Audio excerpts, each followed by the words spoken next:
Hey everybody, my name is Aghmad Ismail. I am visually impaired, certifiably blind. So today you finally get to meet the real Batman. Please feel free to laugh at my jokes because let's face it, you laugh when I walk into a pole or a glass door, right? Now I have about 10% eyesight. I can only see through my right eye, and what that means is that I can go up to a lady and say, "You are so beautiful, even a blind man can see it." I have an eye condition called microphthalmia, and because of this condition, I was born with small, underdeveloped eyes. Later in my life, my left eye deformed to such an extent that I needed to have it removed. I now wear a left prosthetic eye. Now, I'm not sure why I was born with small, underdeveloped eyes.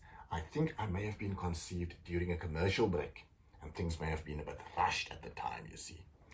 Now, obviously, I don't know what was playing at that time. I think it may have been a much, much older version of The Fast and the Furious.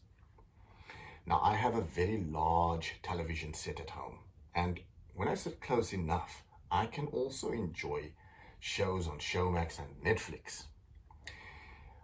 I also use my television screen to exercise. Now, let me explain. In order for me to follow a ball in a rugby or soccer game, I need to hop from one side of the screen to the other. Come halftime, I'm as exhausted as the players on the field. Now, the other day I watched a documentary called Crip Camp on Netflix. It was about a camp for youth with disabilities. And there was no discrimination. It was a safe space for these disabled youth to hook up. You had a quadriplegic hooking up with a blind person, a deaf person hooking up with a paraplegic. The place looked like Love Island after a nuclear bomb attack. Now, unfortunately, there was no sequel to this documentary, and that was very disappointing because it would have been interesting to see what kind of creations entered this world 9 months later.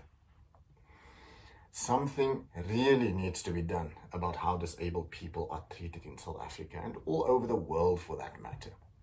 I think I'll start my own disabled activist group called the DFF, the Disabled Freedom Fighters.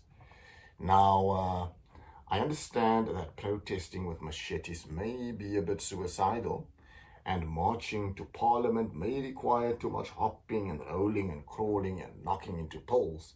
So I'll probably instruct my people to just block off a highway and shit as much as they can. We can make our slogan, "We don't talk shit, we just do it." During my 20s, I stayed in Mitchell's Plain for a few years. Now, I know you can't tell because I sound very British, right?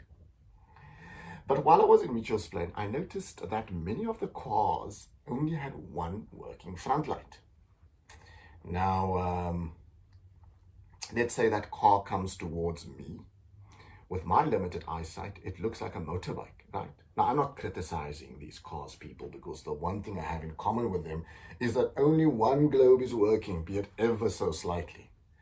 What I do have a problem with, though, is that many of the drivers don't bother to carry a spare wheel. Now, I can't drive for obvious reasons, but I think I have enough common sense to know that you always carry a spare.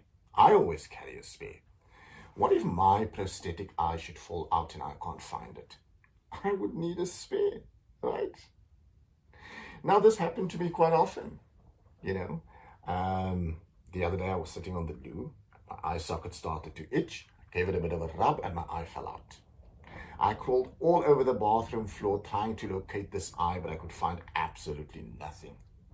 And out of pure desperation, I put a plastic bag over my hand and started digging through my own shit.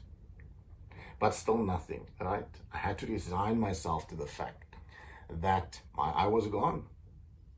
I cleaned myself up, pulled out my underpants, and felt a scratchy feeling between my buttocks. Lo and behold, there was my eye in my underpants all along. I was happy, and out of pure elation, I told that eye of mine on that morning, "My bro, jy kyk nog al 'n man in die hol." My name is Aghmad Ismail. Thank you for your time.